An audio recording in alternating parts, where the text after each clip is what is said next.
नमस्कार, मैं मोहम्मद इश्तियाक। आप देख रहे हैं जोरदार समाचार। इस वक्त उपस्थिति को बोकारो जिला बेरमो अनुमंडल अंतर्गत बेरमो प्रखंड के कथारा ऑफिसर क्लब के बगल में जेबी केसेस कार्यालय में। जी हाँ, आज मैं बात करूंगा JLKM के केंद्रीय मंत्री सह गिरिडीह लोकसभा प्रभारी कमलेश जी से, क्योंकि चुनाव की सुगबुगाहट नहीं, सिर्फ कहा जाता है चोट लगी तुझको तो दर्द मुझे होता है, यानी कि चुनाव लड़ने का नियत इन्होंने बाद में किया। पहले संगठन बनाया और संगठन का मान रोड हो, सड़क हो, बिजली हो, पानी हो, बेरोजगारी हो, अन्य विभिन्न प्रकार की झारखंड के अंतर्गत रहने वाली समस्या को लेकर के इन्होंने 3 साल से उजागर किया। जिस समय जेबी केसेस का नामो निशान कोई नहीं जानता था, JLKM की पार्टी नहीं बनी हुई थी, उस समय से कमलेश जी इस पार्टी में मेहनत कर रहे हैं। मैं बातचीत करने की कोशिश करता हूं, फिर आगे।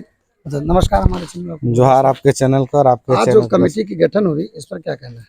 देखिए, आज कमेटी गठन नहीं था। पूर्व में सभी जगह हमारे बोकारो जिला में प्रखंड कमेटी का विस्तार हुआ था और बीच में उसका जो है पुनर्विस्तार किया गया। तो उनको लेकर के को आने वाले समय में हमारी पार्टी की जो रणनीति है कि पंचायत स्तर में जो भी कमेटियां बनी थी उन कमेटियों को पुनः दुरुस्त कर लिया जाए कि लोकसभा चुनाव होने के बाद वो पंचायत कमेटी के लोग एक्टिव हैं कि नहीं है, बूथ कमेटी जहाँ जहाँ बनी थी वहाँ के बूथ कमेटी के लोग एक्टिव है कि नहीं, और उनको 10 दिन का समय मिला हुआ है केंद्रीय कमेटी की ओर से कि सभी पंचायत में पंचायत कमेटी को बना करके दुरुस्त करके केंद्रीय कमेटी को सौंपना है। पार्टी में चर्चा हो रही है, पार्टी में चीट पीट चल रही है। नहीं, ऐसा कोई बात नहीं है। पार्टी में एक बात है कि किसी न किसी रूप में लोगों को संकोच रहता है कि कोई पदाधिकारी बने कोई नहीं बने, उसको लेकर के आपसी में कुछ कुछ भ्रम हो रहता है कि किसी से कोई संपर्क नहीं रहता है, कोई पार्टी में पदाधिकारी बन जाते हैं। लेकिन पार्टी में वैसे लोगों को, जब दूसरी पार्टियों से जो लोग जुड़ना चाहते हैं उनको अगर हम लोग जोड़ेंगे नहीं तो आने वाले समय में जो हमारा जो आज बेरमो विधानसभा की हम बात कर लें 53,000 वोट आया है, उनको हम लोग बढ़ा नहीं पाएंगे। तो लोगों को हम लोग दिनों दिन जोड़ते जा रहे हैं। बहुत सारी पार्टियों से लोग छोड़ छोड़ करके हमारी पार्टी को ज्वाइन भी कर रहे हैं और समर्थन भी दे रहे हैं। और आने वाले समय में जो विधानसभा चुनाव होने वाला है उसमें मजबूती के साथ लोगों को समर्थन हम लोगों को मिल रहा है। उसी को लेकर के आज ये बैठक रखी गई थी। बैठक में बहुत पुराने कार्यकर्ता नहीं नजर आ रहे हैं, लोगों का कहना नए लोगों का मान सम्मान ज्यादा दिया जा रहा है। नहीं, ऐसी कोई बात नहीं है। बैठक में सभी जितने भी लोग हैं, आज जितने भी लोग दिख रहे हैं सब 2 साल 3 साल से जो जेबी केसेस के समय से मेहनत करने वाले लोग ही हैं। हाँ, कुछ लोग हैं किसी कारण से हो सकता है नहीं आ पाए होंगे, जो पदाधिकारी अभी नव नियुक्त हुए हैं, हो सकता है उनको सूचना भी नहीं हो पाया हो, या सूचना हुआ हो तो उनका क्या कारण है, वो जो बेरमो प्रखंड के चुनाव में डॉक्टर हो या वकील हो, शिक्षक हो या अन्य किसी बिजनेसमैन हो, सभी ने विधानसभा चुनाव का, ऐसे कई लोगों ने विधानसभा चुनाव लड़ने का ये नियत किया हुआ है। करीब करीब बेरमो से 15 प्रत्याशियों का नाम उजागर हो चुकी है। अब 15 प्रत्याशियों में जनता की अदालत पे फैसला होना है, किनके सर पर ताज होगी। दादा, यहाँ पे पक्ष और विपक्ष का ही दावेदारी रहा है। इस बीच क्या लगता है, कितने वोटों से आपकी मार्जिन हो पाएगी? देखिए, पहले यहाँ पर सिर्फ 2 ही पार्टियां मुख्य रूप से चुनाव लड़ती थी, चाहे वो भाजपा हो या कांग्रेस हो। आज जयराम महतो के आने से या JLKM पार्टी के आने से यहाँ पर तीसरा विकल्प के रूप में JLKM को देखा जा रहा है। जिस प्रकार से लोकसभा चुनाव में शानदार प्रदर्शन करने के बाद 54,000 लगभग वोट आने के बाद यहाँ पर लोगों ने यह देखा कि भाजपा और कांग्रेस का अगर यदि कोई ऑप्शन है तो JLKM है। और इस बार जनता मन बुना चुकी है और इस बार जब चुनाव होगा ये रुझान भी देखने को अभी से ही मिल रहा है और आने वाले समय में भी देखने को मिलेगा कि भाजपा और कांग्रेस का विकल्प के रूप में जेबी केसेस को लोग यहाँ इस बार मौका देने वाले हैं। अगर आपकी पार्टी की विधायक बनती है तो ऐसे 4 कामों का नाम बताइए जो अब तक बेरमो में नहीं हुए। देखिए, यहाँ पर सर्वप्रथम आप देख रहे होंगे विस्थापित की हम लोग बात करें तो बेरमो में आज 50 वर्षों से विस्थापित जो है अपने हक अधिकार के लिए लगातार लड़ रहे हैं और रोजी रोजगार के लिए लड़ रहे हैं। हमारे जो केंद्रीय अध्यक्ष का कहना है कि जो प्रवासी मजदूर है उनको जब हमारी सरकार बनेगी तो उनको हम लोग यहीं पर चाहे जो भी काम हो रोजगार के रूप में हम लोग उसको मुहैया कराने का काम करेंगे, पहला काम।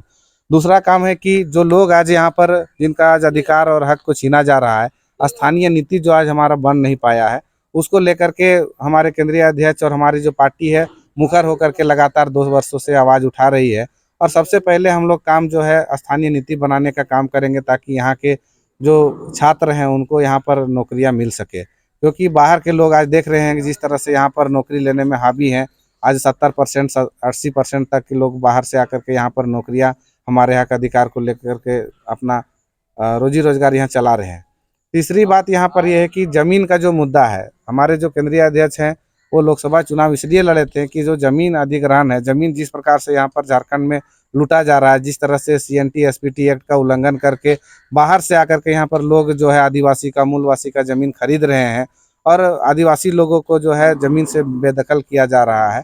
तो वैसे लोगों को वैसे जमीन के अधिग्रहण को रोकने के लिए हम लोगों ने पहल किया है और आने वाले समय में उस पर भी हम लोग विचार करेंगे। JLKM जो पार्टी है इसको भाजपा की बी टीम कहा जाता है, जिसका जीता जागता उदाहरण लोकसभा में, चाहे वह गिरिडीह का JLKM का प्रत्याशी हो, धनबाद की हो, हजारीबाग की हो या विभिन्न लोकसभा की प्रत्याशी हो, लेकिन जिस जिस जगह पर JLKM की प्रत्याशी चुनाव लड़ती है वहां से भाजपा जीती है। इस तरह का चर्चा है। नहीं, देखिए, पार्टी तो कोई ना कोई पार्टी चुनाव जीत कर आएगी, ये तो खैर मायने रखता है कि कौन पार्टी कैसे चुनाव जीत करके आई है। हम लोग शुरू से हम लोग कहते आ रहे हैं कि हम लोग की पार्टी अभी नई है और पहली बार चुनाव में हम लोग उतरे थे।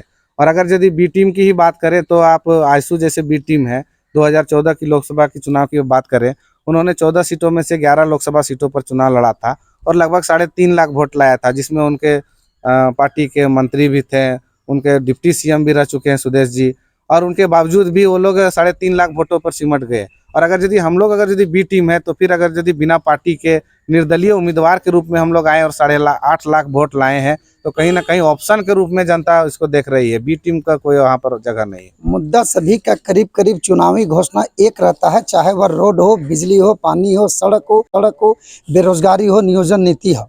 लेकिन झारखंड 24 साल अलग होने के बावजूद भी युवा में पलायन कर रहे हैं, इस पर क्या कहना है? तो हमने तो पहले भी कहा है कि जयराम दा, देखिए, आज प्रवासी मजदूरों को लेकर के बहुत ही चिंतित हैं और जिसको लेकर के हम लोगों ने महाराष्ट्र में भी जाकर के एक बहुत ही विशाल सभा किया था और उन प्रवासी मजदूरों का दुख दर्द वहां पर जा कर के हम लोगों ने देखा।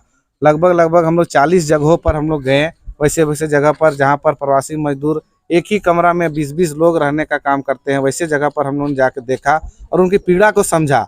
और उनकी पीड़ा को समझने के बाद हमारे जो नेता हैं उन्होंने यह सोचा कि जो लोग यहाँ पर काम कर रहे हैं, जैसे वहाँ पर मैक्सिमम लोग ऐसे हैं, कोई दर्जी है, कोई ड्राइवर है, कोई फैक्ट्री में काम कर रहा है, तो जयराम जी का यह कहना है कि हमारे क्षेत्र में ऐसा क्या नहीं है कि लोग गाड़ी चलाने जान रहे हैं तो यहीं पर क्यों नहीं गाड़ी चलाएंगे, ड्राइवर की अगर काम करेंगे तो यहाँ पर क्यों नहीं काम करेंगे। आज इतना सारा देख रहे होंगे बेरमो कोयलांचल की धरती पर आउटसोर्सिंग कंपनियां चलती है, यहाँ ड्राइवर भी जो है बाहर से आ जाते हैं।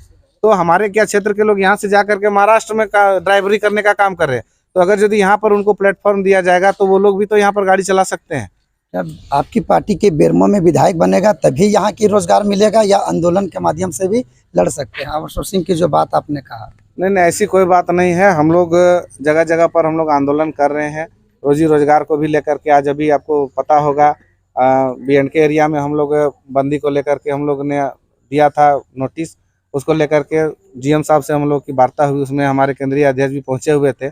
उन्होंने संभावना दिया है कि हम लोग कुछ लोगों को रोजगार में जोड़ने का काम करेंगे, जो भी संजय उद्योग या जो भी कंपनियां आई है उसमें।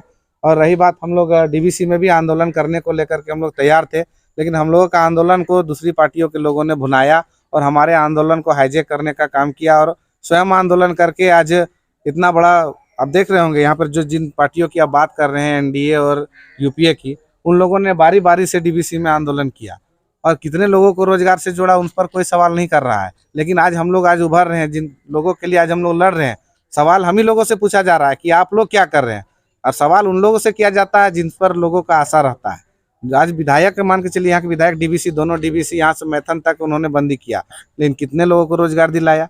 यहाँ के सांसद जो है, यहाँ के सांसद ने भी लगातार यहाँ पर CCL और DBC में बंदी करने का काम किया। आज आप देख लीजिए किसी लोगों को रोजगार लगाया कि नहीं लगाया तो हमको पता नहीं है, लेकिन उनके नाम पर कितना ट्रांसपोर्टिंग चल रहा है आंदोलन होने के बाद। तो आपको ये समझना होगा बात को।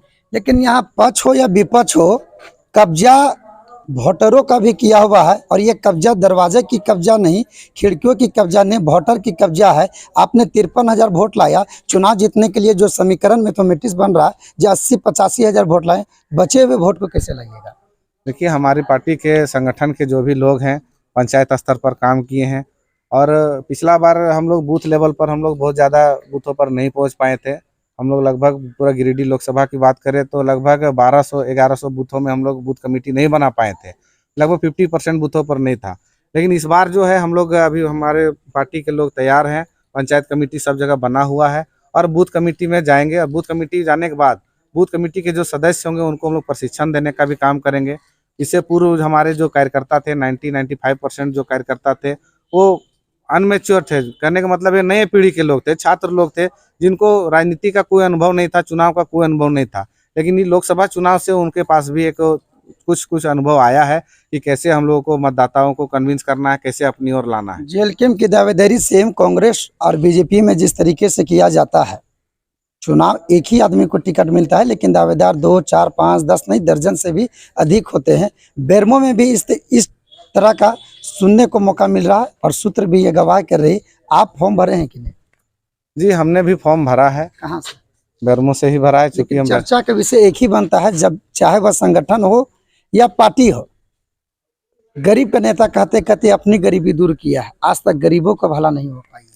नहीं, देखिए दूसरी की बात तो हम नहीं कर सकते, लेकिन हम अपनी बात बता देते हैं कि आज तक हम लगातार 10 वर्षों से संघर्षरत हैं और हमने संगठन को बहुत करीब से देखा। हमने उससे पूर्व में भाजपा में भी काम किया है, लेकिन संगठन को बनाते बनाते आज तक हम कभी बिके नहीं हैं और ना ही कहीं से कमीशन और कहीं पर उस तरह से हम लोग पैसा कौड़ी लेने का काम किए। आज पता कर लीजिए आप, पूरे बेरमो कोयलांचल क्षेत्र में कहीं से भी कोई अगर हम किसी का काम भी करते हैं, अगर यदि किसी प्रकार से आप जाइए हॉस्पिटल में काम हो, थाना में काम हो, तो हम किसी से 5 पैसा का ना कभी डिमांड किए हैं और ना कभी करते हैं।